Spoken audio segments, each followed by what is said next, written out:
सहनावतु सहनौ भुनक्तु सह वीर्यं करवावहै तेजस्विनावधीतमस्तु मा विद्विषावहै। ॐ शान्ति शान्ति शान्ति। समस्त जन कल्याणे निरतं करुणामयं नमामि चिन्मयं देवं सद्गुरुं ब्रह्मविद्।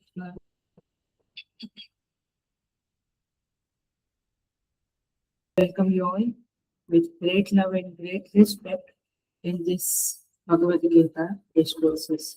हम 16वें अध्याय पे आए हैं। 1 से 5 श्लोक चैंटिंग करेंगे।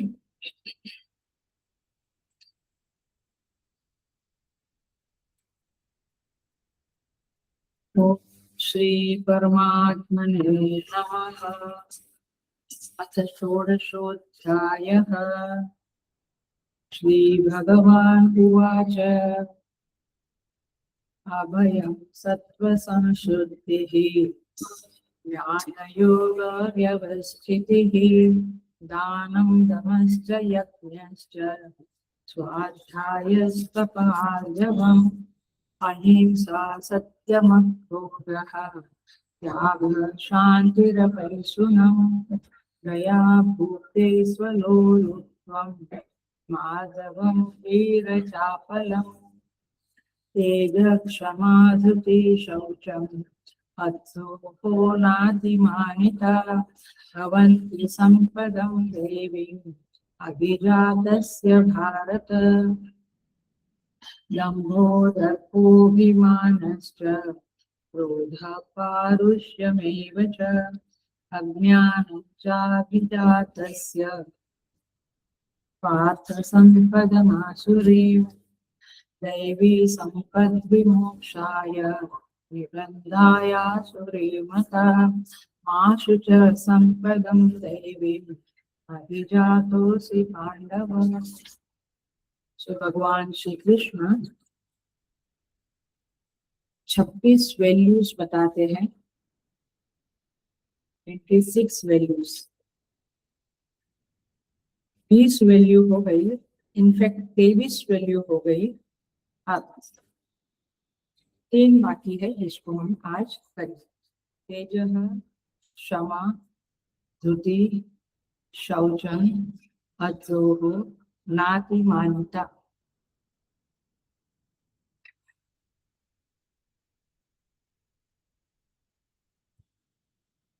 तेज, क्षमा और धृति हमने किया। शौचम, अद्रोह, न अतिमानिता, ये 3 वैल्यू आज देखेंगे। शौचम माने बाहर की शुद्धि और अंदर की भी शुद्धि। अद्रोह माने किसी के प्रति शत्रु भाव का ना होना, किसी के प्रति शत्रु भाव का दुश्मनी ना होना। न अतिमानिता, इसका अर्थ समझ लो, अपने में पूज्यता के अभिमान का अभाव, माना आई एम समथिंग, मैं ग्रेट हूं, ऐसा अभिमान का न होना। ये क्या है? नातिमानिता। और ये नातिमानिता दैवी संपत्ति है, ऐसा भगवान कहते हैं। सेकंड लाइन देखो, 3rd नंबर का श्लोक, सेकंड लाइन। भवन्ति संपदम दैवीम् अभिजातस्य भारत। हे भारत, हे अर्जुन, दैवी संपदा को अभिजातस्य, ये दैवी संपत्ति लेकर ही कई लोग जन्म लेते हैं, माने उन्हें डेवलप नहीं करना है, उनके पास जन्म से ही ये दैवी संपत्तियां है। सो देखेंगे हम पहले तो ये 3 जो बाकी है 26 वैल्यूज में से 3 बाकी है, उसको देखते हैं। पहली है शौचम। देखो भाष्यकार क्या लिखा है, बहुत जबरदस्त लिखा है भाष्यकार ने। शौचम ये 24वीं संपत्ति हुई। शौचम द्विविधम,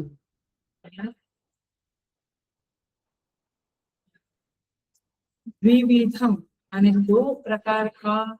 शौच माने पवित्रता, स्वच्छता, शुद्धि, 2 प्रकार की पवित्रता है। और फिर आगे लिखते हैं आभ्यंतरम मनोबुद्धयोः नैर्मल्यम, क्षमा करो, क्षमा, अंदर और बाहर दोनों की बात करते हुए मनोबुद्धयः नैर्मल्यम, मन और बुद्धि की निर्मलता, पवित्रता, इसको क्या कहेंगे, अंतः शौचम अथवा अंतः शुद्धि, अंतःकरण की शुद्धि, मन और बुद्धि की निर्मलता। और भाष्यकार कहते हैं माया रागादि कालुष्य अभाव, माया और राग द्वेष इत्यादि का जो कालुष्य है, कालिमा है, इसका अभाव माने राग द्वेष की मलिनता अंतःकरण में ना होवे, उसे कहेंगे शौचम। तो एक हुआ बाहर का पवित्रता और एक हुआ अंदर का पवित्रता। तो देखिए हम देखते हैं ये 2 प्रकार की पवित्रता के बारे में भगवान श्री कृष्ण उसे दैवी संपत्ति के रूप में बयान करते हैं। अब यहाँ पे एक जो इम्पोर्टेंट सावधानी रखने वाली बात है वह यह है कि जनरली लोग एक को अधिक महत्व देते हैं और दूसरे को कम महत्व देते हैं। कभी कभी लोग अंदर की सफाई के प्रति बहुत सावधान होते हैं और बाहर की सफाई को दुर्लक्ष्य करते। कई बार महात्माओं को देखो पड़े रहते हैं कहीं पर भी, उनकी कुटिया भी गंदी होती है वगैरह। अंतः शौच के प्रति बहुत ध्यान रखते, अंतः शौच के प्रति बहुत ध्यान रखते हैं और बाहर की शुचिता पवित्रता के प्रति उनका ध्यान नहीं होता है। कई बार लोग कपड़े बहुत बढ़िया, दाग नहीं, इस्त्री टाइट, स्वच्छ, घर स्वच्छ, रूम स्वच्छ, सब कुछ बढ़िया, लेकिन अंतःकरण की जो पवित्रता है उसके प्रति ध्यान नहीं देते। अंदर राग है, द्वेष है, लोभ है, जो कुछ भी है, दे डोंट बॉदर। तो इस तरह से कई लोग बाहर की शुचि को, स्वच्छता को, शुद्धि को पसंद करते हैं, कई लोग अंदर की शुद्धि को पसंद करते हैं, कई लोग होते हैं जो दोनों की शुद्धि को पसंद नहीं करते हैं, और कई महान लोग दोनों की शुद्धि, बाहर भी शुद्ध चाहिए, स्वच्छ चाहिए, अंदर भी शुचिमानता चाहिए, ऐसा दोनों के प्रति सावधान होते हैं। तो इस तरह से यहाँ पे ये बात कही गई है।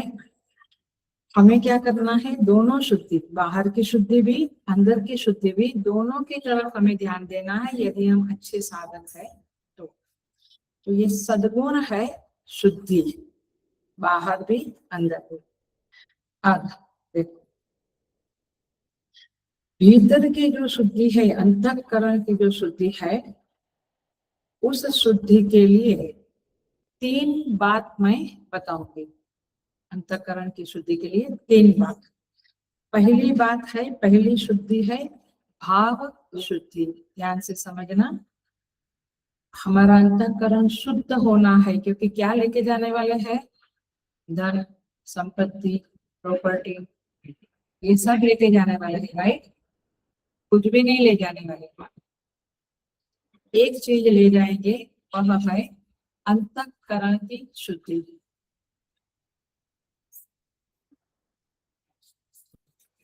राजेश्वरी आवाज आती है बहुत तुम्हें? राजेश्वरी, उषा, विमला, हमारी आवाज आ रही है? आ रही है आवाज? Yes, sir, माजी आवाज आ रही है. No disturbance. We don't have any disturbance. Disturbance नहीं है क्योंकि बाहर नहीं है, नहीं है. उधर है उधर कुछ आवाज है, बट इधर कुछ नहीं सुनाई नहीं दे. है ना माँ जी? हल्की फुल्की है, राइट? नहीं, कुछ भी नहीं सुनाई दे रहा. नहीं है। Yes. सो अंतःकरण की शुद्धि की बात करें, क्योंकि वही चीज है जो हम मृत्यु के बाद साथ में ले जाएंगे। और भगवान ने मनुष्य जन्म दिया है, इसका मतलब है कि आप अंतःकरण शुद्धि की साधना करो। बाकी तो कुछ पशु में और फर्क नहीं है। पशु के नो दूध अंतःकरण शुद्धि, उसको साधना का कोई हक नहीं, कुछ पता नहीं। मनुष्य को साधना करके अंतःकरण की शुद्धि करनी चाहिए। मतलब क्या हुआ? 3 प्रकार की शुद्धि है अंतःकरण शुद्धि। माने जो मलिनता है, राग, द्वेष, लोभ, क्रोध, कठोरता, हिंसा, ये सबको हमें अंदर भर के नहीं रखना है। नहीं तो फिर भगवान बोलेंगे मैं तेरे हृदय में क्यों आऊं, उधर तो गंदगी पड़ी है। इसलिए हमें यदि ईश्वर चाहिए, ईश्वर की कृपा चाहिए, तो आपको क्या करना पड़ेगा?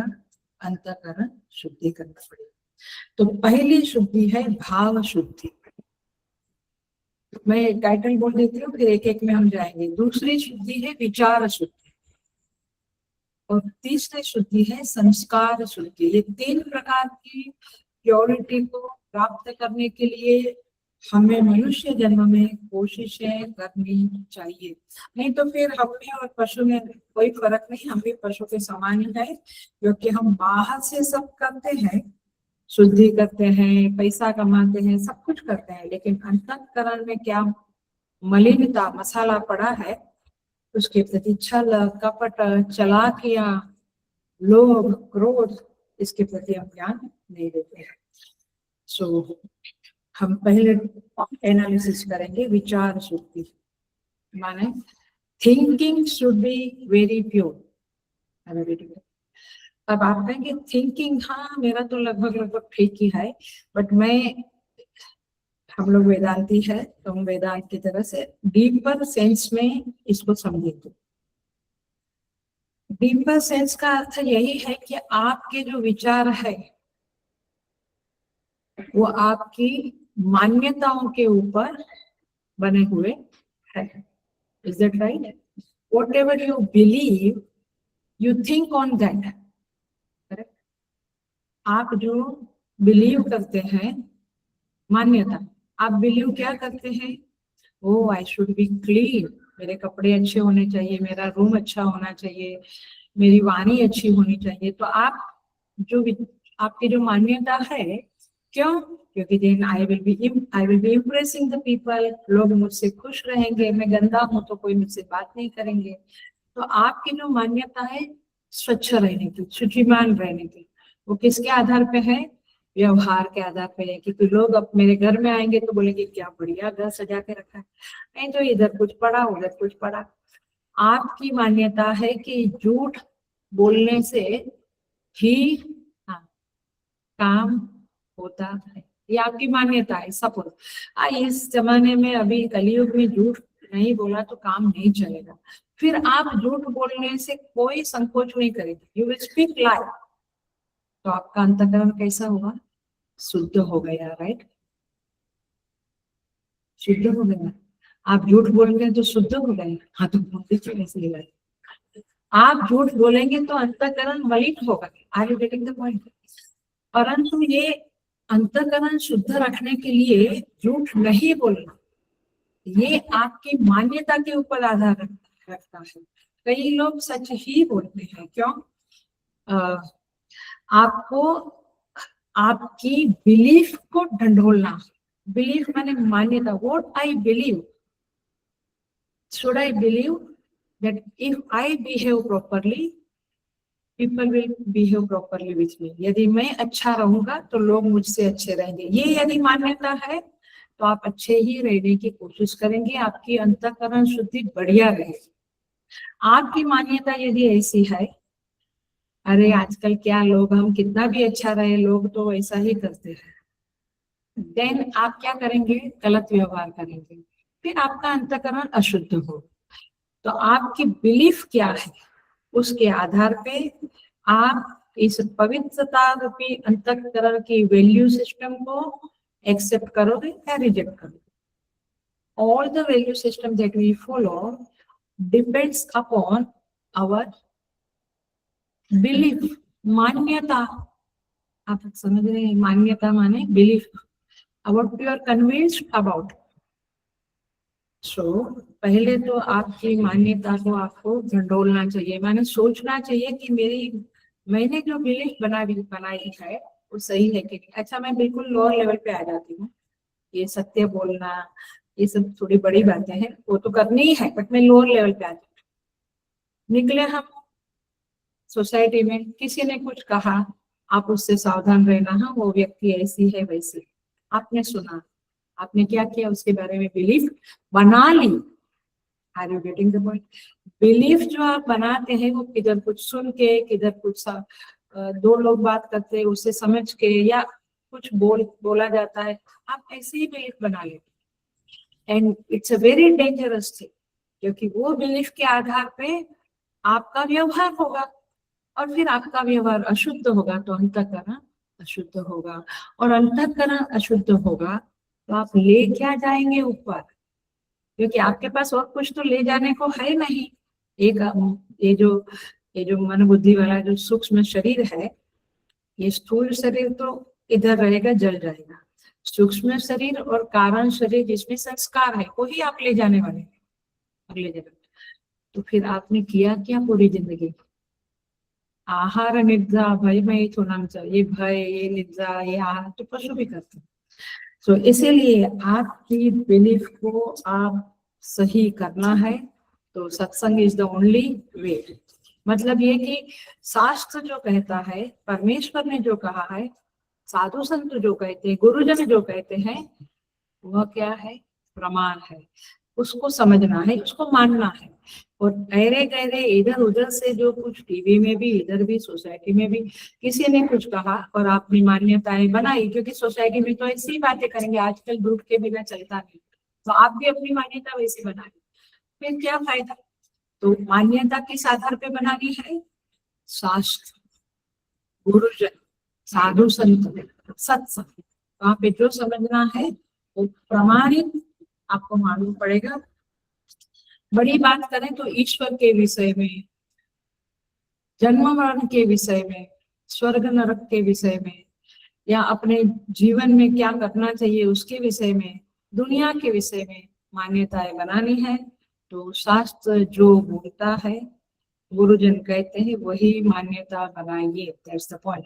तो व्यावहारिक धरातल पर और आध्यात्मिक धरातल पर जो मान्यताएं बनती है, उसके आधार पे हमारा व्यवहार होता है, और व्यवहार के आधार पे अंतःकरण मलिन होता है या अंतःकरण खराब होता है. आप देखो ना, झूठ बोला, आज बोला, उसको ढकने को दूसरी बार, तीसरी बार, फिर एक दिन ऐसा आता है कि हम भयभीत रहते हैं, क्योंकि मेरा झूठ पकड़ा गया तो वो जीना नहीं है, ऐसा जीना नहीं है. सो मान्यताएं गलत है या सही है, ये सबसे पहले साधक का काम है, उसको हम चेक करें. और चेक कैसे करेंगे? शास्त्र के द्वारा, गुरुजन से पूछ के, साधु संतों की बातों से. क्योंकि मान्यता हमारे व्यवहार का कंट्रोलर होती है. My belief controls my life. समझ रहे हैं इस बातों को? तो मेरी बिलीफ है कि मैं चला के करके कुछ धन इधर उधर से ले लूंगा, वो तो मिल जाएगा, क्योंकि संसार तो वैसा ही है. लेकिन उसके बाद जो अंतःकरण में मलिनता बढ़ जाती है, फिर ऊपर जाने के बाद क्या होता है, वो पशु पक्षी में ही जन्म लेने का पक्का हो जाता है. क्योंकि भगवान कहेगा कि तू मनुष्य बनने को लायक नहीं, तो चल अभी कहाँ जा. 84 लाख योनि सुना है हम लोगों ने, 84 लाख योनिया है, मच्छर है, लिजर्ड है, कॉकरोच है, कितनी सारी हाथी है. वो भी आपकी अंतःकरण की वृत्तियों के आधार पर आपको पशु पक्षी में भी मिलेगा. बहुत चालाकी करते हैं तो लोमड़ी का जन्म मिलेगा. बहुत ज्यादा हम लोभ करते हैं, लोभ करने वाला प्राणी गिद्ध इत्यादि। बहुत ज्यादा हम किसी को काटते हैं तो चूहा। मूर्खता को ही संपादन करते हैं, जिंदगी में कभी बुद्धिमान बनने की कोशिश ही नहीं करते हैं। बुद्धिमान कैसे बनेंगे? सत्संग से, अच्छी अच्छी बातें सुनकर। बुद्धिमान नहीं है तो गधा। आप जो करेंगे, जो वृत्तियों का संपादन करेंगे अंतःकरण में, वो योनियां मिलेगी। सो ये क्लास काय के लिए है? ये वैल्यू क्या है? शुचि। भगवान कहते हैं दैवी संपत्ति है और अशुचि आसुरी संपत्ति। आप किस संपत्ति को अर्जित करने की कोशिश करते हो, आपको देखना। तो तब आप साधक कहे जाएंगे। नहीं तो 2 माला कर दिया और 1 पूजा कर लिया और थोड़ा सा कुछ दान दे दिया, उससे कोई बहुत ज्यादा फायदा मिलेगा ऐसा नहीं। मैंने अंतःकरण शुद्ध होगा वैसा नहीं है। वो तो आपके रोज के जो गलत व्यवहार है उसे साफ करने में ही चला जाए। अर्निंग क्या किया? जैसे ये मजदूर लोग रोज का रोज क्या बोलते पाई करते हैं, 70-80 रुपया, जो भी रुपया मिलता है, 400-500, वो वाला हमारा मामला हो जाएगा। क्योंकि मैंने पूजा कर ली, मैंने 5 माला कर दी, मैंने थोड़ा सा गाय को रोटी डाल के आए, घास डाल के आए वगैरह, उससे ज्यादा कुछ नहीं होगा। वो रूटीन वाला सफाई होगा। अंदर पड़ी हुई बहुत सारी जो गंदगी है उसको साफ करने के लिए ये दैवी संपत्ति का भगवान ने डिक्लेरेशन किया है। एक और डीपर डीपर कहो या दूसरे एंगल से एक बात कर रही हूँ। बहुत बार हम सत्कर्म करते हैं। बड़ा लौकिक एग्जाम्पल दो तो एकादशी है या प्रदोष है, हमारे यहाँ होता है, प्रसाद लाते हैं। लेकिन वो प्रसाद क्या होता है? जो घर में बिगड़ रहा है, थोड़ा सा बिगड़ा हुआ है, निकाल दो। चालाकी है। ये बहुत सिंपल बात है, कभी कभी देखने को मिलती भी है। लेकिन हम यदि कठोपनिषद की बात करें तो कठोपनिषद का नायक कौन है? यमराज। और शिष्य गुरु कौन है? यमराज। और शिष्य कौन है? नचिकेता। सुना होगा नाम। हम लोग उत्तर काशी गए थे यात्रा में, वहां पे नचिकेता तालाब है जहाँ यमराज और नचिकेता मिले थे। अब नचिकेता के पिता एक महान यज्ञ करते, बहुत बड़ा यज्ञ, महीना 1.5 महीना चलने वाला बड़ा यज्ञ करते हैं। और एंड में वो यज्ञ का दान क्या देना चाहिए? तो गाय देनी चाहिए, ऐसा कहा था ब्राह्मणों को, गाय देनी चाहिए। तो नचिकेता का पिता पैसे वाला था, धनवान था, तो गाय निकाली 1008। ब्राह्मण भी बहुत होते थे पहले के समय में। तो सबको जो गाय दी, जो कैसे दी, वहां पे वर्णन है कठोपनिषद में, पीतो दका, जिसमें अंतिम पानी पी लिया है, जब सोना घास खा लिए है। अब बेचारी को ज्यादा घास नहीं खा सकती है, माने मरण आसन, दुग्ध दोहा, अब दूध नहीं दे सकती। निरिंद्रियाहार, बेचारी साफ एकदम, इंद्रिय उसकी काम नहीं करती है। जैसे हम बुढ़ापे में देखने को नहीं आता, सुनने को नहीं आता, इंद्रिया काम नहीं करती, ऐसी गाय जो थी वो दान में दी। अब 5 साल का नचिकेता उसका पुत्र है, वो बड़ा विद्वान है, वो बहुत महान है। वो रोक देता है पिताजी को, वो गायों का दान के लिए संकल्प करना पड़ता है, वो संकल्प करने से रोक देता है। बोला, हे पिता, आप इस तरह से सत्कर्म तो किया, लेकिन उसमें जो चालाकी की, तो चालाकियां सत्कर्म में होती है। पंडित जी जल्दी जल्दी कर डालो, चालाकी है। जो पंडित जी कहते वैसा ना करके अपना ही चालाकियां, मुझे जल्दी बाहर का काम है, एटसेट्रा। तो और भी बहुत कुछ है। सत्कर्म किया, मेरा कोर्ट में केस जाता है, मेरा क्या बोलते हैं इसको, बोर्ड क्यों नहीं लगाया? आपने दान दिया, सत्कर्म किया, बोर्ड क्यों नहीं लगाया? हमारे संस्था में नियम है कि हम नहीं लगा सकते, हम केस करेंगे। आया सत्कर्म में चालाकियां, सत्कर्म में गड़बड़ी। तो ऐसे लोगों को नचिकेता कहते हैं अनंदा नाम ते लोकाहा तान स गच्छति तादगत। ऐसे लोगों को आनंद माने आनंद नहीं, ऐसे अधोलोक, अधोलोक माने नरक इत्यादि में आपको स्थान मिलेगा। तो इसीलिए छल कपट से आपकी किसी भी प्रकार से भलाई नहीं कर सकता। सो यहाँ पे कहते हैं पुण्य बढ़ने की बजाय घट जाएगा। फिर बड़ी कहानी है नचिकेता की। उसका पिता इतना गुस्सा हो जाता है, वो कहता है अच्छा चलो मैं तुमको भी देना चाहता हूँ, किसको दूं? तो बोला यमराज को दो। फिर वो यमराज के पास जाता है। बढ़िया कहानी। अभी अपना कैवल्य चल रहा है, उसके बाद अपन कठोपनिषद करने वाले हैं। सो तात्पर्य ये है कि जो सर्वज्ञ परमात्मा है वह सब कुछ देख रहा है, और इसीलिए ये छल कपट या वॉटेवर दुर्गुण है वो हमारे अंदर है, तो उसे जल्दी से जल्दी निकाल लेना चाहिए। अतिक्रमवादी भगवान के साथ मैच होती है। तो व्यवहार जो है वो बहुत शुद्ध होना चाहिए, और जब व्यवहार शुद्ध होगा, बात क्या चल रही है? विचार शुद्धि। ये पढ़ लिया। अभी भाव शुद्धि बाकी है, संस्कार शुद्धि बाकी है। विचार शुद्धि में आपकी मान्यताएं सही होगी कि शास्त्र जो कहता है, अरे वो पुराने समय की बात है, सतयुग की द्वापर की बात है, अभी कलयुग में नहीं चलता, ऐसा आपकी मान्यता ऐसी है, तो फिर आपके विचार भी वैसे रहेंगे, आपका व्यवहार भी वैसा रहेगा, और फिर आपका अंतःकरण में जो गंदगी है वो बढ़ती रहेगी। बाहर से सब कुछ अच्छे से अच्छे खा पी के बढ़िया, माने खाना पीना धन संपत्ति गाड़ी बंगला वाले लड़के भी सुइसाइड क्यों करते? लड़के, क्योंकि उनके पास अंदर का अंदर अंतःकरण की जो शुद्धि है वो नहीं है। और इसीलिए यहाँ पे ये बातें समझने जैसी है कि व्यवहार आपकी मान्यता के ऊपर डिपेंड करता है। कोई कहते हैं हेल्प करने को आओ, आपके भी आपके पास हेल्प के लिए टाइम नहीं है, नहीं, आपकी मान्यता क्या है? हेल्प करने से कुछ मिलता नहीं है। तो इस तरह से भगवान कहते हैं मैं किसी को नादत्ते कस्यचित् पापम न चैव सुकृतम विभुः, मैं किसी का कर्म का के संदर्भ में आई एम नॉट रिस्पॉन्सिबल। जिसका जैसा कर्म मैं उसको ऐसा फल देता हूँ। Simple, very simple.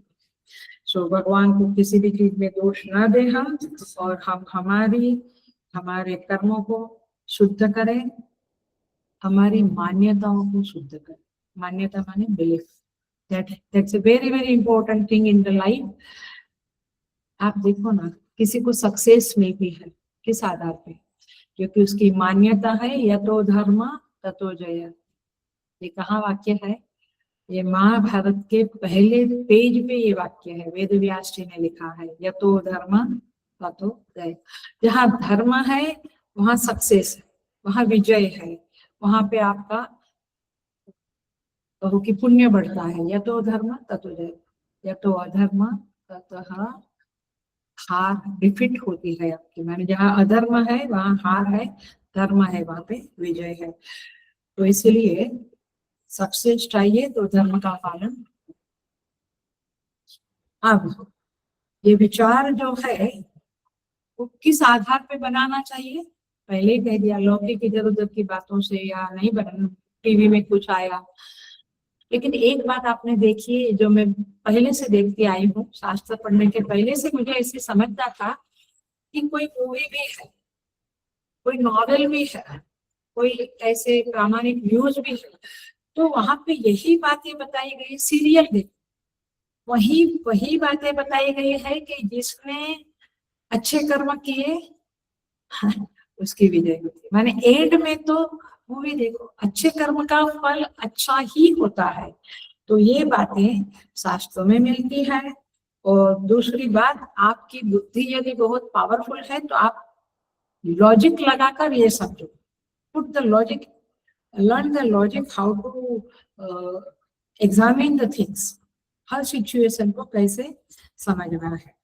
और तीसरा है, तीन बातें, श्रुति युक्ति अनुभूति, ये तीन से ही जीवन जीना चाहिए। एक तो श्रुति, शास्त्र क्या बोलता, गुरुजन क्या बोलता, युक्ति लॉजिक, अपना बुद्धि चलाओ, जो भी जो बोलता है अपना बुद्धि चलाओ, ऐसे नहीं उसने कहा तो मैंने मान लिया ऐसे।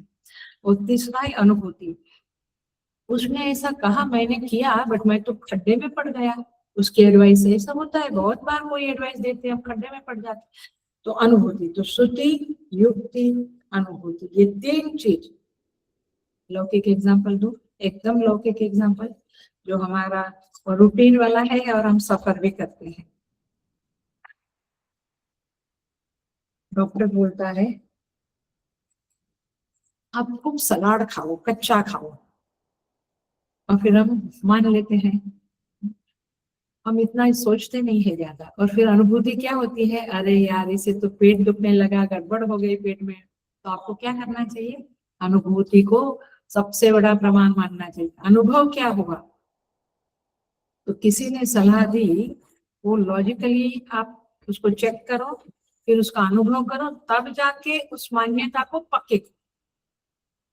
गुरुजन कहते हैं सत्य बोलो, हमेशा सत्य का व्यवहार करो, तो उसको पालन करके देखो कि उससे क्या फल मिलता है। सबसे बड़ा फल तो मैं कहूंगी शांति मिली। एक बार सच बोल दिया, शांति मिली। झूठ बोला तो ऑल द टाइम माइंड में डर रहता है। तो ये अनुभूति है, तो अनुभूति से हम सीखे कि हमें क्या वैल्यू सिस्टम को जीवन में अपनाना है, क्या नहीं अपनाना है। सो इस तरह से ये शुचि, ये पवित्रता के बारे में विचार शुद्धि, मान्यता शुद्धि चाहिए, नंबर 1। नंबर 2 भाव शुद्धि। ना अब देखो, ये हम सबका अनुभव है कि कोई व्यक्ति हमसे बात करती है, बहुत गुड़ी गुड़ी माने मीठा मीठा बोलती है, लेकिन हमें समझ में आता है कि उसके मन में कपट है। आ गई ये बात समझ में। आप देखो ये व्यवहार में हम सब समझते हैं, but we don't think, we don't follow the right thing. ये बात है, जब हम मार खाते हैं तो फिर सही रास्ते पे आते हैं, फिर वापस गिर जाते हैं। सो भाव शुद्धि का अर्थ होता है मृदुता, माने सत्य बोलना ये मान्यता के संदर्भ में है, बट मृदुता, सॉफ्टनेस, हृदय में किसी के प्रति करुणा, दया, ये सब भाव शुद्धि है। कठोरता नहीं, कठोरता भी भाव शुद्धि का विरुद्ध है। वो क्या करता है, भाव को कुरूप बना देता है। आपकी पर्सनालिटी में हम कई लोगों को मिलते हैं, करते हैं, आपको देख के मालूम पड़ता है कि बड़ा कठोर आदमी लगता है, और किसी को देख के मालूम पड़ता है बड़ा सॉफ्ट है, I can go ahead to talk with the person. तो लेकिन तो ये है भाव शुद्धि। लज्जा, मनुष्य में थोड़ी लज्जा होती है, माने आंख कोई भी है तो ऐसे छाती ये करके ठोक के ऐसा बड़ों से व्यवहार नहीं करते हैं, बड़ों से थोड़ा विनम्रता से व्यवहार करते हैं। तो ये सब है भाव शुद्धि। लेकिन हरिओम, अटेंशन प्लीज, एक बात पक्की समझ लो, हृदय में उतार लो कि यदि आपकी मान्यताएं गलत है तो आपकी भाव शुद्धि कभी नहीं हो पाएगी। आप ये समझते हैं कि खून का बदला तो खून से ही लेना है। मैं नहीं कहती कि आप संत बन जाओ, बट व्यवहार में भी आपकी ये भावना है तो आपका कहीं स्थान नहीं है। All the time you will be burning, कब मैं मौका दे। लेकिन भाव शुद्धि है तो क्षमा नाम की चीज आपके हृदय में है, छोड़ दो, ऊपर वाला देखेगा, बस इतना काफी है। तो मान्यता एक गलत है तो भाव शुद्धि कभी नहीं होगी। ये वाक्य को अच्छे से, भाव शुद्धि के लिए मान्यता सही होनी चाहिए, your believe should be right, तभी आपके अंदर भाव शुद्धि आएगी। अन्यथा आपका भी नुकसान है, सामने वाले का भी नुकसान ही नुकसान है। सो संत लोग क्या करते हैं, अथवा एक अच्छा साधक है उसके लिए पतंजलि महाराज कहते हैं, महर्षि पतंजलि कहते हैं, एक उनका सूत्र है समाधि पाद में 33 नंबर का, कहते हैं मैत्री करुणा मुदिता उपेक्षा नाम सुख दुख पुण्य पुण्य विशेष विषयी नाम भावना चित्त प्रसादन। आप हमेशा प्रसन्न कैसे रह सकते हैं, यदि प्रसन्न नहीं है तो कैस्टर ऑयल पीने के बाद मुंह कैसा होता है, वैसा आदमी का मुंह जाता है, प्रसन्न है ही नहीं। क्यों? क्योंकि वो ये फॉलो नहीं करता है। क्या फॉलो नहीं करता है, देखो सुख दुख, कोई व्यक्ति सुखी है उसको देख के पतंजलि महर्षि कहते हैं उसके के साथ दोस्ती करो, हैप्पी पर्सन के साथ दोस्ती करो। बहुत बार क्या होता है, सच बता, हैप्पी को देखकर हमें क्या होता है, जेलसी होती है माय डियर, ये रस लेते हैं। सुखी को देखकर मैत्री कर, दुखी को देखकर करुणा कर। मैं इस पतंजलि का इस वाक्य का ट्रांसलेशन कर। दुखी कोई है तो दया कर, दुखी है तो ऐसा नहीं हाँ अच्छा हुआ उसने मेरे साथ ऐसा, ऐसा मत कर। ये बड़ी लो टेंडेंसीज है, मीन माने नीच वृत्तियां है। उसको यदि हम हृदय में पालते पोषते हैं तो फिर वो वृक्ष होकर आपको बहुत दुखी करेगी। अच्छी वृत्तियों को पालते पोषते हैं तो आपको बड़े आम मिलेंगे, अभी आम का सीजन है तो बढ़िया फल मिलेगा, नहीं तो फिर पुण्य, जो पुण्यवान व्यक्ति है, जो बहुत पवित्र है, बहुत महान है, बहुत अच्छे काम करता है, तो उसको देखकर बुरीता प्रसन्न होगी।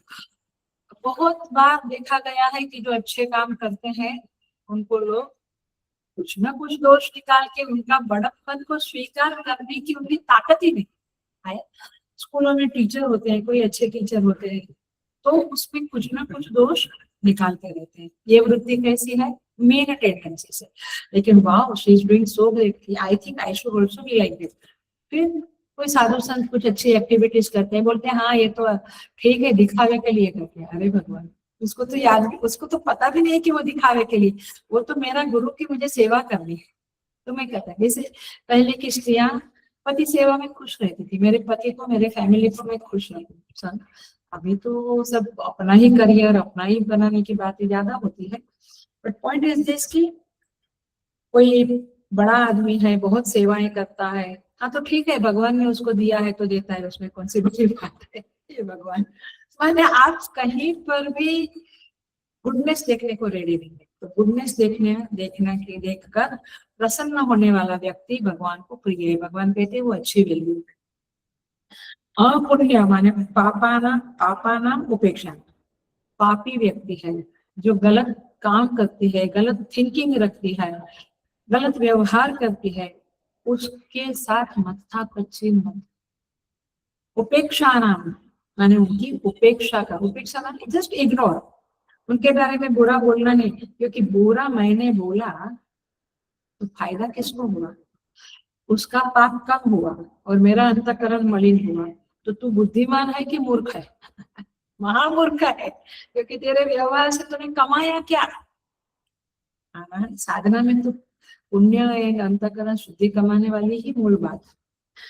स्वभावना चित्त प्रसादम, यदि ऐसा किया हमने, सुखी के प्रति मैत्री, दुखी के प्रति करुणा, पुण्यवान के प्रति प्रसन्नता और पापी के प्रति उपेक्षा, ये किया तो हमारा चित्त प्रसन्न रहेगा, हम अच्छे साधक बन सके।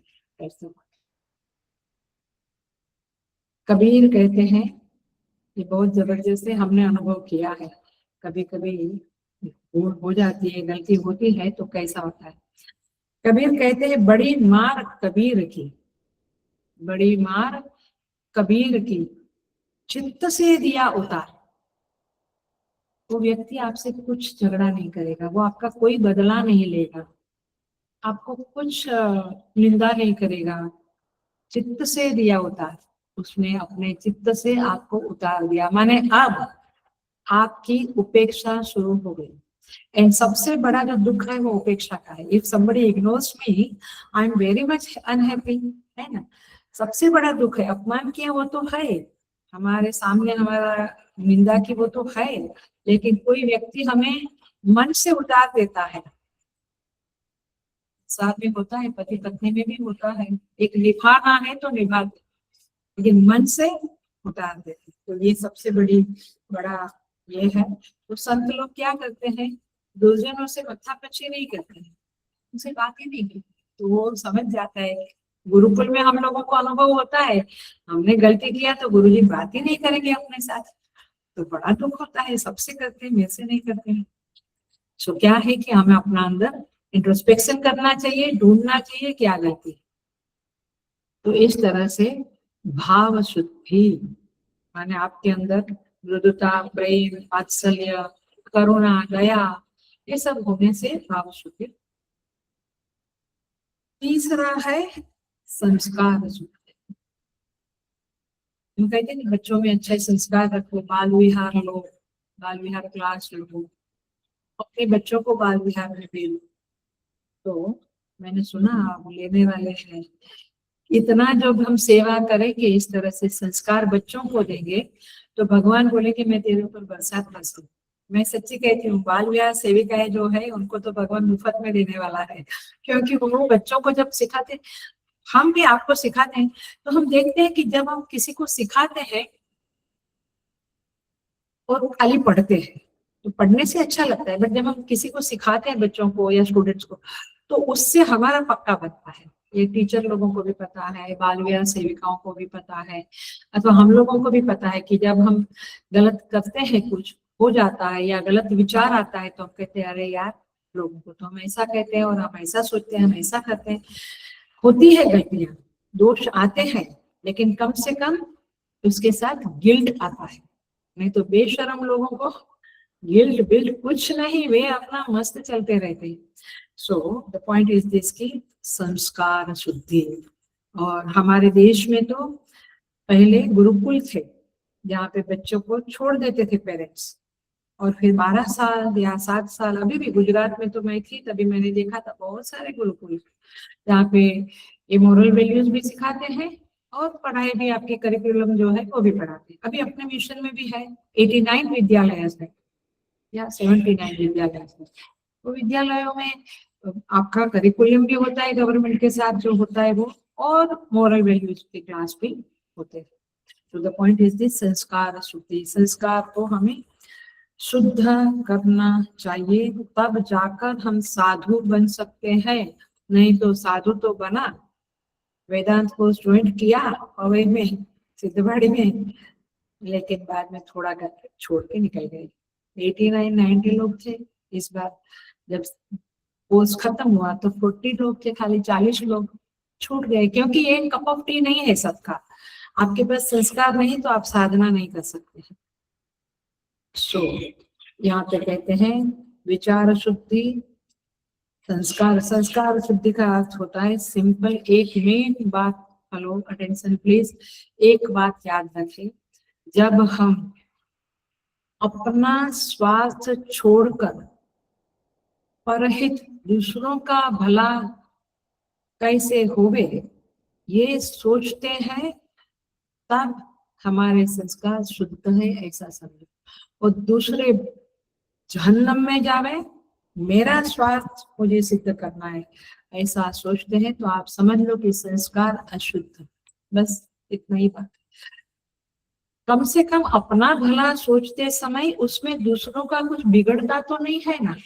मेरा तो अच्छा होता है बट दूसरे का बिगड़ा तो फिर मुझे पाप लगेगा, ऐसी भावना यदि हमारे अंदर है तो संस्कार आपके ठीक है। ऐसा सारी बेटिंग का सो परहित स्वभाव बनाना चाहिए। दूसरा हमारा ख्याल करते, घर में ही नहीं करते हैं लोग, घर में ही अपना ही देखते हैं। माँ भी आजकल तो अपना ही मोबाइल, अपना ही सब कुछ, बच्चे का इतना ख्याल करते ही नहीं है। तो पॉइंट इज दिस कि जब आप दूसरों का ख्याल करना शुरू करेंगे, दूसरों के भले के लिए सोचेंगे, अपना भी भला सोचो। वो तो साधु संत लोग हैं जो अपना सोचते ही नहीं है, दूसरों का ही सोचते हैं, मतलब कि दूसरों का कल्याण कैसे हो उसमें जीवन ठोक देते हैं, डाल देते हैं, समर्पित करते हैं, होम कर देते हैं। परंतु हम संसारी हैं और अच्छे साधक है, तो कम से कम ये सोचो कि मेरा भला होता है, उसमें दूसरे का कुछ बिगड़ता तो नहीं है। आया, इतना आप सोचते तो भगवान खुश है। तो पॉइंट इज दिस की, इसलिए संस्कार शुद्धि भी हमारे अंदर होनी चाहिए। तो बाह्य शुद्धि, कपड़ा, घर, सामान ठीक ठाक रखना, उसको कहेंगे बाह्य शुद्धि। फिर आंतरिक शुद्धि में, अंतःकरण शुद्धि में विचार शुद्धि किसके ऊपर आधारित है? मान्यता के ऊपर। भाव शुद्धि ये फॉर्मल वैल्यूज सारी जो सॉफ्ट वैल्यूज है तो, और तीसरा है संस्कार शुद्धि। तो इस तरह से यहाँ पे हमें ये करना चाहिए। हम रामानुजाचार्य जी का एक देखेंगे, बहुत जबरदस्त है।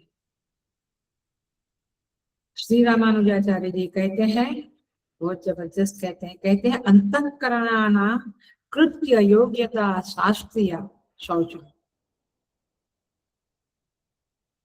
अंतःकरण शुद्धि ये एक बात है। सो अंतःकरण शुद्धि में एक और चीज है, जो काम आपको दिया जाता है उस काम को करने की योग्यता आप प्राप्त करें, तो ये भी शुचिता है। माने you should do your work honestly, simple आया, उसे कहेंगे शुचिता। जो कर्तव्य है वह अच्छी तरह से पार पाड़ने का आपका जो संकल्प है वह आपको शुचिमान पवित्र बनाती है। तो इस तरह से ये शुचि शब्द का अर्थ हमने देखा। आगे बढ़ जाते हैं। अद्रोह, अद्रोह माने किसी से भी नफरत मत करो, किसी से भी नफरत मत करो।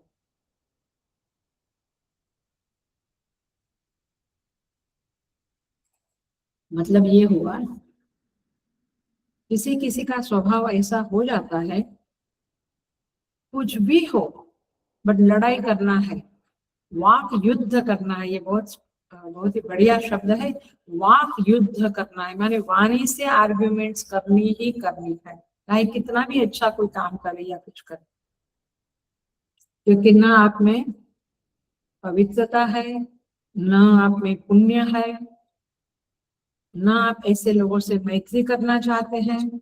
आप क्या करना चाहते हैं? द्रोह, द्वेष, सबसे द्वेष। लेकिन जो साधु संत होते हैं, सच्चे संत होते हैं, सच्चा साधक है, वो क्या कहेगा? निज प्रभु मय देख ही जगता के सन करो विरोध। मैं मेरे निज प्रभु मय देख ही जगत में, जगत में मेरे प्रभु का ही रूप देखता हूँ, तो मैं किसके साथ द्वेष करूं, किसके साथ विरोध करूं? तो साधु संत है, अच्छे लोग हैं, अच्छे साधक है, वो इसी तरह से विचार करते हैं।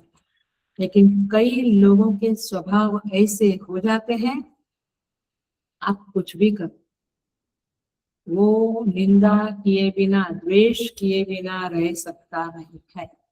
उसको नफरत, सबसे नफरत ही नफरत होती है, सबसे लड़ाई ही लड़ाई करते हैं। सोसाइटी में देखते हैं, समाज में देखते हैं, संबंधों में देखते हैं ऐसे लोग। सो तात्पर्य यह है कि भगवान कहते हैं ये द्रोह, भाष्यकार देखो क्या अर्थ करते हैं।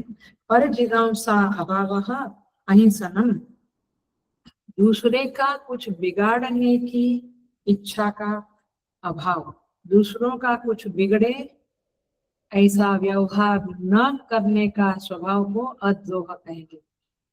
जबकि यहाँ तो मन से भी किसी का बिगड़ता है तो खुश होते हैं, तो आपके अंदर द्रोह है। वाणी से भी किसी का द्वेष कर लेते हैं हम। ये अंदर बहुत मसाला जबरदस्त पड़ा है। आपकी कोई भी होटल में इतना मसाला नहीं होगा, बहुत मसाला पड़ा है। बातें तो बड़ी मीठी मीठी करते हैं, बट अंदर कुछ कपट है, कुछ द्वेष है। कई बार लोगों के दिल में द्वेष होने के बावजूद भी बाहर से बहुत मीठा बोलते, अंदर से नफरत करते हैं। सो दूसरे को उसका दोष नहीं, उसका दोष नहीं है, फिर भी झूठ मूठ का उसके ऊपर कुछ दोष लगाकर उसके प्रति नफरत करना बहुत डेंजरस स्वभाव है। कई लोगों का ऐसा स्वभाव बन जाता है। वे लोग कभी भी अच्छा देखने का उनके स्वभाव में ही नहीं है, और इसीलिए वो बुरा ही देखते हैं और फिर नफरत करना शुरू करते हैं। हर चीज में, हर चीज में। किसी को पद्मश्री का अवार्ड मिलता है तो बोला अंदर से कुछ दिया लिया हो, कुछ भी कहीं पर भी उनको तो पता नहीं है, स्वरों का ज्ञान नहीं है। बट कोई महफिल में गए तो बोले क्या बोरिंग था। अरे तुझे तो पता नहीं कि इट वाज सो क्लासिक, लेकिन दुनिया उसको अच्छा कहती है, बट तू उसमें दोष निकालता ही रहता है। ये दोष निकालेगा तो द्वेष हो गया। तो इस तरह से दोषारोपण करना ये द्रोह है, उपेक्षा कर देना ये अद्रोह है। देखो और एक बात भगवान श्री रामानुजाचार्य जी बहुत अच्छा कहते हैं अद्रोह के संदर्भ में। कहते हैं जो द्रोह करता है ना, द्वेष करता है, दोष देखता है, वो हमेशा सबको रोकता टोकता रहता है। किट किट बोलते हैं ना, किरकिर, कंटिन्यूअस किटकिट चलती रहती है, ये बराबर नहीं, वो बराबर नहीं, ऐसा है वैसा है, सब में दोष दिखते, तो रोकता टोकता रहता है। लेकिन हेलो, अटेंशन प्लीज, लेकिन एक बात हम समझे, यदि कोई मुझे कंटिन्यूअस रोकता टोकता रहता है तो मुझे अच्छा लगता है? बिल्कुल नहीं। तो हम क्या कहेंगे, मेरी स्वतंत्रता पे बाधा मत डालो। बच्चे भी, आजकल तो बच्चे भी, तो स्वतंत्र रहने का उनका स्वभाव होता है, लेकिन हम उसके ऊपर रोक टोक करते हैं, कंटिन्यूअस रोकना टोकना, तो वह तो क्या हो गया, जोह। परेषु स्वच्छंद वृत्ति निरोधः, जोह का एक अर्थ है द्वेष, दोष देखते रहना, निंदा करते रहना, और दूसरा अर्थ है जो रामानुजाचार्य जी कहते हैं, वह है परेषु स्वच्छंद वृत्ति निरोध। दूसरों की जो स्वतंत्रता है उसमें कंटिन्यूअस बाधा डालना, ये क्या है, जोह। अजोह माने ये समझना कि सबको अपनी अपनी स्वतंत्रता प्रिय होती है और हमें एक लिमिट से ज्यादा उनको रोक टोक नहीं करना चाहिए।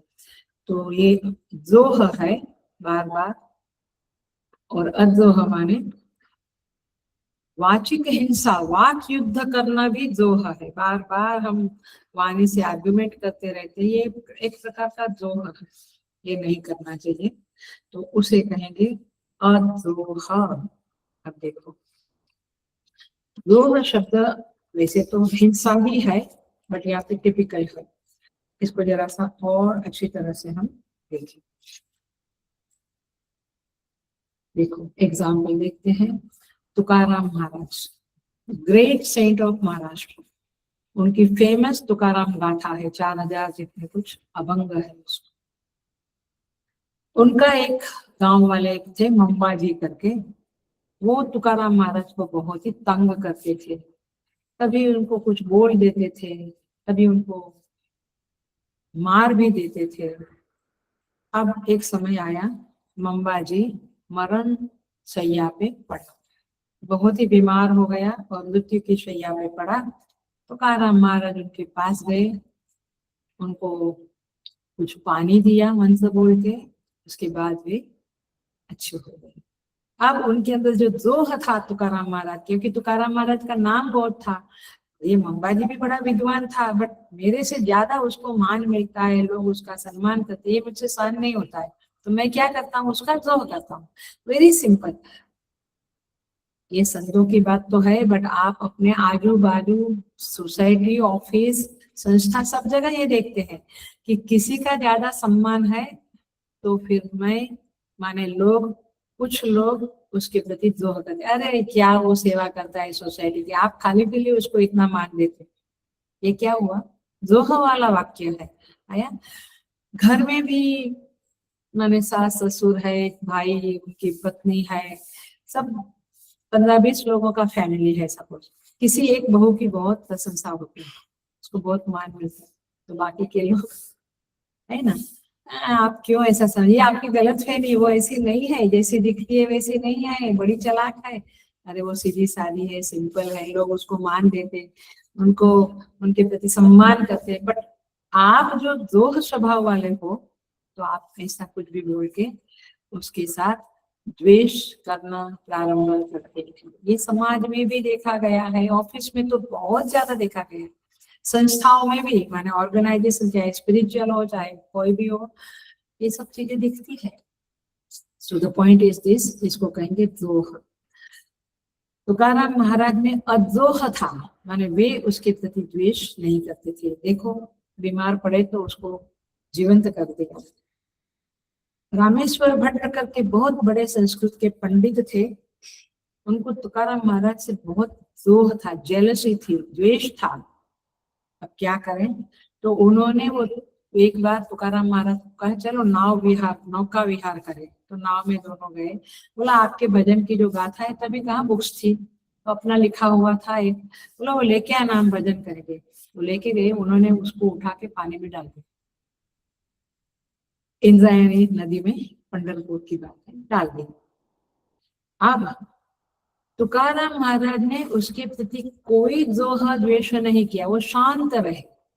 ये तो संत लोग ही कर सकते हैं, बाकी लेकिन हमें ये स्वभाव डेवलप करने की जरूरत है। अब क्या हुआ, 13 डेज के बाद, 13 दिन के बाद तुकाराम महाराज को स्वप्न आया। भगवान विठल उनके सपने में आए और बोला, तुम इंद्रियानी काठी आज सुबह जाना, तुम्हारी जो पोथी है, जो गाथा है, वो तुम्हें ड्राई कोरी की कोरी मिल जाएगी। और वे गए, उनको कोरी की कोरी तुकाराम गाथा मिल गई। तब भगवान विठल की जय हो, उन्होंने ये किया, ये चमत्कार किया, तब आज हम लोगों को ये भजन अभंग सुनने को मिलते, नहीं तो चला गया। इस तरह से, लेकिन उन्होंने तुकाराम महाराज ने ये रामेश्वर भट्ट नाम का जो आदमी था, उसके प्रति कोई द्रोह नहीं किया। आखिर में वो उनका शिष्य बना। सब महापुरुषों को ये सहना पड़ता है, जो अच्छे लोग होते हैं उनको किसी न किसी का द्रोह सहना पड़ता है, लेकिन वे शांत रहते, वे सामने द्रोह नहीं करते। उनमें अद्रोह नाम का बड़ा गुण विद्यमान है। श्री रामचरितमानस सबसे बड़ा ग्रंथ है, बहुत बड़ा ग्रंथ है। गोस्वामी तुलसीदास जी महाराज लिखा उसको।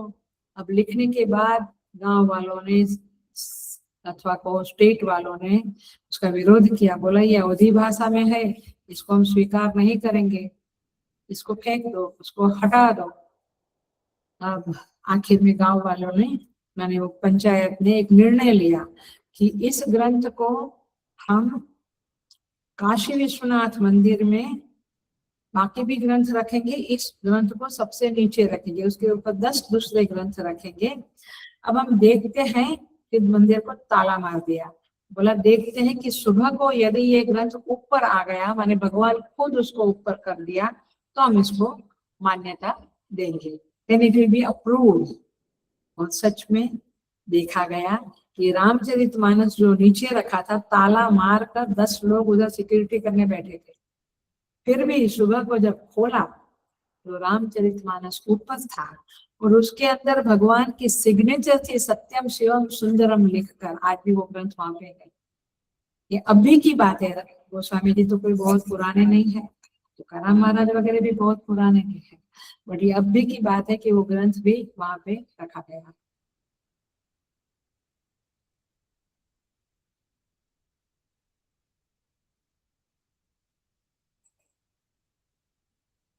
कोई कहते हैं शारदा मंदिर में, कश्मीर में जो शारदा मंदिर है वहां पे रखा था, बट वॉट एवर।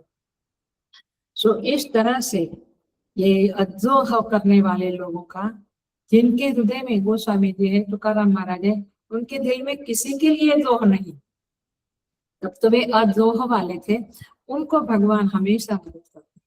मुझे क्यों नहीं करते हैं, सोचो, हमें क्यों नहीं करते हैं? क्योंकि भगवान क्या कहते हैं, निर्मल जन मन सो मोहि पावा, मोहि कपट छल छिद्र न गावा। भगवान को ये कपट छल छिद्र नहीं पसंद, निर्मल मन वाले लोग मुझे बहुत पसंद है, ऐसा भगवान स्वयं कहते हैं। क्लासिक एग्जाम्पल देखना है तो शकुनी मामा को देख लो, कितना द्वेष था, क्योंकि गांधारी को अंधे के साथ शादी करवाया भीष्म ने, पितामह ने, तो वो द्वेष लेके ही इधर आया था कि मेरी हमारी कन्या को इन्होंने ऐसे कपट करके अंधे के साथ शादी करवाया, मैंने युद्ध किया, जीत के लाया, अभी मैं इस कुल का नाश करूँ। तब जाके तो शकुनी ने सब कुछ किया। तो द्रोह है, Shakuni is the classic example for द्रोह। तुकाराम महाराज, गोस्वामी तुलसीदास जी महाराज, ये सब लोग क्लासिक एग्जाम्पल फॉर अद्रोह। समझ में आती है? तो इस तरह से ये क्वालिटी भी हमें अपनानी चाहिए। ये दैवी संपत्ति है। लास्ट क्वालिटी, न अतिमानिता।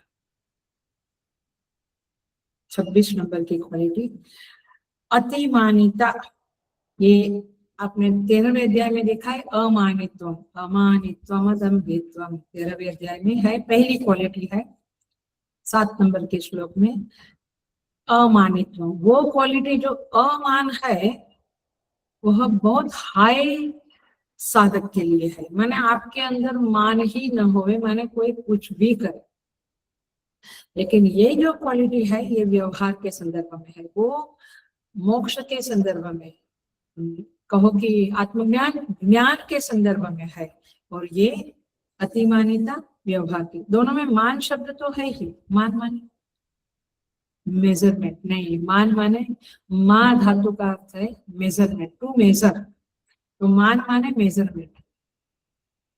बता दूं, कई बार हमें अपमान लगता है किसी से, दोस्त बोलता है या माँ बोलती है या घर में भाई बहन बोलते, अरे इसमें क्या इंसल्ट फील करना है, हर्ट फील करना है, लेकिन मुझे बड़ा हर्ट लगा। क्यों?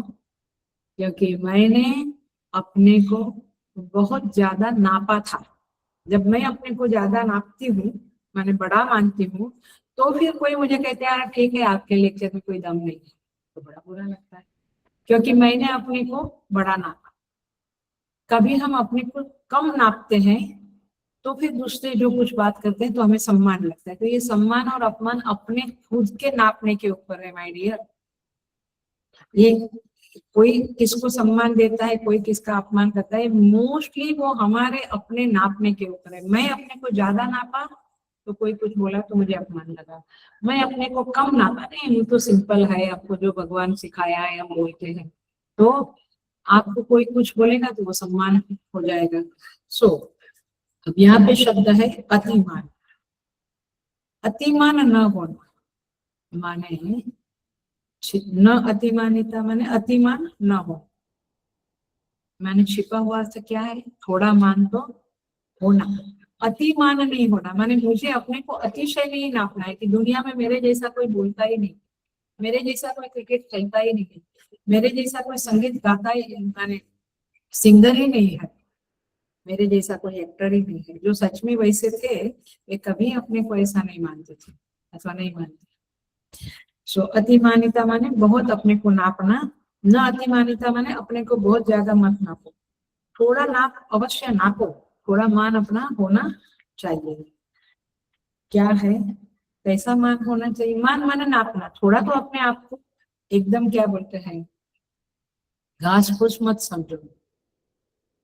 सो कैसे नापना है, मैं अच्छे खानदान से हूँ, मेरे माता पिता बहुत महान है, माने अच्छे हैं, तो ऐसा आपने नापा, या मैं इस संस्था को बिलोंग करता हूँ, मेरे गुरु बहुत महान है, ऐसा जब आप नापोगे तो फिर उसका अभिमान आपको होगा, तो वो अच्छा है, क्योंकि तब आप व्यवहार अच्छा करें।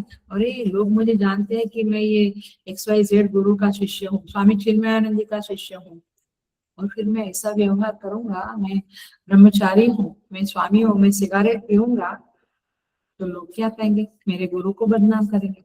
तो थोड़ा मान तो होना चाहिए, ख्याल में आता है। सो उतना मान होना चाहिए जो हमारे व्यवहार का संरक्षक बने, यानी मेरा व्यवहार स्वच्छंद न हो जाए। मेरा व्यवहार, बच्चों को हम सिखाते हैं ना, देख तू कुछ किया तो तेरा फादर का नाम खराब होगा, माँ बाप का नाम खराब होगा। तो इस तरह से अतिमानिता न होना। देखो वशिष्ठ जी हमेशा राम जी को कहते थे, राम कसन तुम कहु अस हंस बंस अवतंस। राम, हे राम, तुम ऐसा क्यों नहीं कहोगे, क्योंकि तुम तो रघुकुल के वंशज हो, तो तुम ऐसा ही कहोगे। माने राम जी ने जब कहा कि मैं पिता के वचन को सराखों पर लेता हूँ, तो वशिष्ठ जी कहते तुम ऐसा ही बोलेंगे, हमें पता है, क्योंकि तुम इस रघुकुल के वंश के हो। तो वंश का अभिमान होना अच्छा है, ताकि आप अच्छे बन के रहो। दशरथ जी ने क्या कहा था, रघुकुल रीति सदा चली आई, प्राण जाए पर वचन न जाए। तब तो वे बेहोश हो गए, मृत्यु प्राप्त हो गई, लेकिन उन्होंने अपना वचन पालन किया। क्यों? वो अभिमान था कि मेरा ये कुल है, इस कुल के मुताबिक मुझे व्यवहार करना चाहिए। सुतीक्ष्ण महाराज का नाम आता है, आपने देखा होगा रामचरितमानस में। भगवान राम जब वनवास में थे तो शबरी के पास गए, वाल्मीकि ऋषि, भरद्वाज ऋषि, मैंने सब जगह पे जाते जाते सुतीक्ष्ण जी के पास भी गए। और सुतीक्ष्ण जी क्या करते हैं, वे भगवान से याचना करते हैं। भगवान कहते हैं कुछ मांगो। वो क्या मांगते हैं?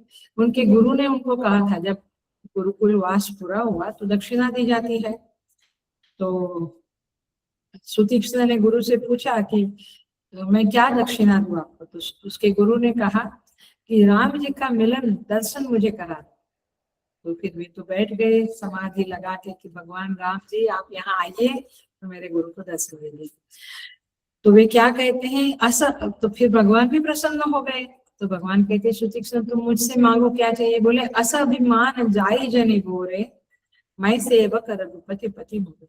मेरे अंदर से प्रभु ये अभिमान न जावे कि मैं रघुनाथ का शिष्य हूँ, मैं सेवक रघुपति पति मोरे, माने रघुपति मेरे स्वामी है, मैं उनका सेवक हूँ, ये अभिमान मुझ में रहना चाहिए। आप यदि ऐसा समझेंगे तो देखो आप गलत काम नहीं कर पाएंगे, क्योंकि हम चिन्मयानंद जी के शिष्य है, हम उनको समर्पित है, तो आप कुछ बड़ा गलत काम नहीं कर सकते, और किया तो फिर आप गुरु के नहीं हो, ये प्रूव हो गया। सो तात्पर्य ये है अतिमानिता हमारे अंदर नहीं होनी चाहिए, लेकिन मान तो होना चाहिए। सो इस तरह से अतिमान माने भाष्यकार क्या कहते हैं? अत्यर्थम मानः अतिमानः तद अभाव नातिमानिता। अतिशय अभिमान नहीं होना चाहिए, माने अहंकार नहीं होना चाहिए, मैं ये हूँ मैं वो। विनयशील व्यक्ति सबको प्रिय होती है, अहंकारी व्यक्ति किसी को भी प्रिय नहीं होता है। नारद भक्ति सूत्र में कहते हैं ईश्वरस्यापि भी अभिमान द्वेषित्वात् दैन्य प्रियत्वाच्च। भगवान भी अभिमानी का द्वेष करते हैं, और दीन व्यक्ति जो दैन्य है, जो विनय है, उसको प्रेम करते हैं। भगवान भी अभिमानी को प्रेम नहीं कर सकते हैं। तो ईश्वर को भी घमंड पसंद नहीं है, और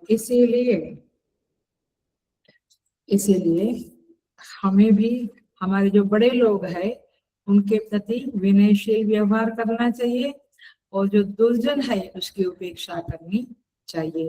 तो गुरु के प्रति कृतज्ञ होकर रहना चाहिए। विद्या विनय न शोभते, जिसके पास से हम विद्या लेते हैं उनके प्रति हमेशा हम्बल होकर व्यवहार करना चाहिए। माता पिता के प्रति, दादा दादी के प्रति भी बहुत हम्बल होना चाहिए। आजकल के बच्चे, ये सद्गुण है और ये दैवी संपत्ति है, इसलिए कई घर अच्छे हैं जहाँ दादा दादी को नमस्कार करके प्रणाम करके ही घर के बाहर निकलते हैं सब लोग, उनकी बात सुनते हैं, उनकी बात मानते हैं। अब तो समय ही आया है कि वे बोलते ही नहीं, बेचारे बोलेंगे कि क्या क्यों अपमान करवा लेना, क्योंकि वो हमारी बात तो सुनने वाले नहीं है। So anyway, so that is the अतिमान। श्री रामानुजाचार्य जी महाराज कहते हैं, ये 26 से 26 वैल्यू में रामानुजाचार्य जी का भी पढ़ लेना आप, मैंने काफी जगह पे बताया भी है। बहुत अलग अर्थ है, बहुत सुंदर अर्थ है। वे कहते हैं अस्थाने गर्व अतिमान। अतिमान माने क्या है? अस्थाने गर्व, जहाँ गर्व करना चाहिए वहां जरूर करना चाहिए। मैं भारतीय हूँ, आई बिलोंग टू भारत। जब बाहर देश में जाते हैं तो शर्म आती है कि मैं हिंदू हूँ बोलने में, ऐसा नहीं है। यू हैव टू अस्थाने गर्व।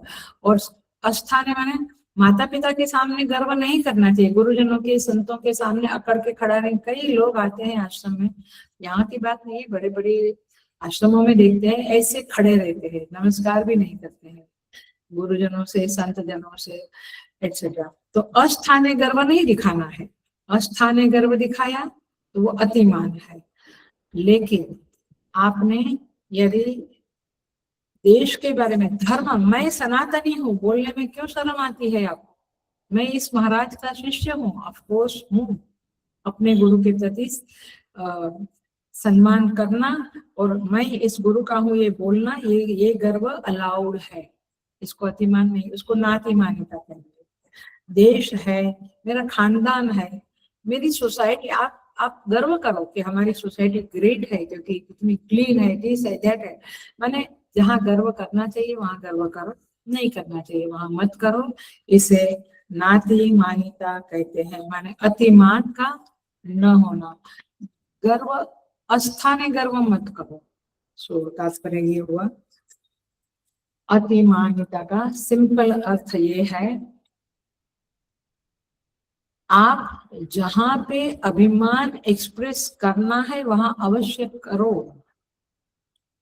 4 लोग बैठे हैं और आपको लगता है कि हमारे से उनकी संस्था बड़ी है, मैं उनके सामने मेरा बताऊंगा ही नहीं, मैं मेरी सोसाइटी, कई लोग सोसाइटी 1 BHK 2 BHK बोलने में भी संकोच करते हैं। माने मेरा घर है, मेरे घर का मुझे प्राउड है, 1 BHK है तो क्या हो गया। माने जहां गर्व करना है वहां पे करो, नहीं करना है मत करो। नहीं तो यदि आप अपने को ध्यान से सुन लेना, लास्ट पॉइंट है, इंपॉर्टेंट पॉइंट है, यदि आप अपने को ओवर एस्टिमेशन करते हो, माने जितना आप हो उससे ज्यादा नापते हो, तो लोग कई बार आपकी पोजीशन है, आपका धन है, आपकी पावर है, आपको कुछ बोलेंगे नहीं, लेकिन धीरे से हट जाएंगे। ये देखा है। आप यदि ओवर एस्टिमेशन करते हो, माने घमंडी हो, अहंकार करते हो, अपने को ज्यादा नापते हो, तो वाइज लोग, अच्छे लोग आपके साथ नहीं रह सकते। हम देखते हैं ना, पॉलिटिक्स में भी देखते हैं, सब जगह देखते हैं, अच्छे लोग ज्यादा समय तक बुरे लोगों के साथ नहीं रह सकते, अभिमानी, बुरा माने अभिमानी लोगों के साथ नहीं रह सकते। तो आपके आसपास कौन होगा? चापलूस लोग रहेंगे, स्वार्थियों की भीड़ रहेगी, बस उसी को लेके आप अपनी पार्टी बनाओ, आपकी पार्टी चलाओ, आपका घर चलाओ, एक्सेट्रा एक्सेट्रा। तो ऐसे लोगों को कोई पसंद नहीं करता है। और फिर इसको एग्जाम्पल देते हैं संत लोग, पर्वत पर जैसे बरसात आती है तो थोड़ा सा गीला होगा, लेकिन पानी इकट्ठा नहीं, पानी चला जाएगा, वैसे लोग आपसे दूर हो जाएंगे, लेकिन जो तालाब है वहां पे पानी इकट्ठा होता है। वो विनम्र लोग होते हैं, उनसे आसपास लोग इकट्ठे होते हैं, माने घूमते हैं, उनके दोस्त बनने की कोशिश करते हैं। तो अतिमान से बचना चाहिए। अतिमान का विलोम है, विरोधी शब्द है विनयशीलता। आप में विनयशीलता है तो आप इस दुनिया में सक्सेसफुल पर्सन हो। आप में घमंड है, अभिमान है, अतिमान है, तो आप फेलियर हो। ये बात हमें समझ में रखनी चाहिए। माने इन शॉर्ट, अपने में पूज्यत्व की अतिशय भावना अतिमान्यता है। मैं बहुत पूज्य हूँ, आई एम ग्रेट, लोग मुझे मान देना चाहिए, पता नहीं लोग क्यों नहीं देते। तो पूज्यत्व की जो हमारी भावना है ना, I should be respected by all, I should be given सम्मान बाय ऑल, छोड़ दो। जो मिलता है भगवान की दया से मिलता है, नहीं मिलता है नहीं मिलता है। बट अतिशय पूज्यत्व की भावना अतिमान्यता है। और नम्रता, बड़ों के प्रति नम्रता, ये नाती। तो ये नाती मान्यता भगवान कहते हैं दैवी संपत्ति है, आप उसे जीवन में अपनाना चाहिए। तो इस तरह से 26 वैल्यूज पूरी होती है। भगवान कहते हैं कि यह जो श्लोक है, भवन्ति संपदम दैवी अभिजात से भारत, भगवान कहते हैं कई लोग इस वैल्यूज को अपने साथ बर्थ के साथ, जन्मजात ही ये क्वालिटीज कई बच्चों में होती है, लेकिन नहीं है तो हमें उसे डेवलप करना है। तो इस तरह से यहाँ पे 3 श्लोक पूरे होते हैं। और ये वैल्यू सिस्टम, 26 वैल्यू सिस्टम का विश्लेषण हमने किया। और हम प्रार्थना करते हैं प्रभु से कि ये दैवी संपत्ति हमारे अंदर आवे। क्या करना है वेकेशन में? वेकेशन में एक एक वैल्यू को लेकर अपने अंदर इंट्रोस्पेक्शन करना है, कुछ लिखना है और इसे डेवलप करने की कोशिशें करनी है। ओम पूर्णमद पूर्णमिदं पूर्णात् पूर्णमुदच्यते पूर्णस्य पूर्णमादाय पूर्णमेवावशिष्यते। ओम शांति शांति शांति। हरि ओम।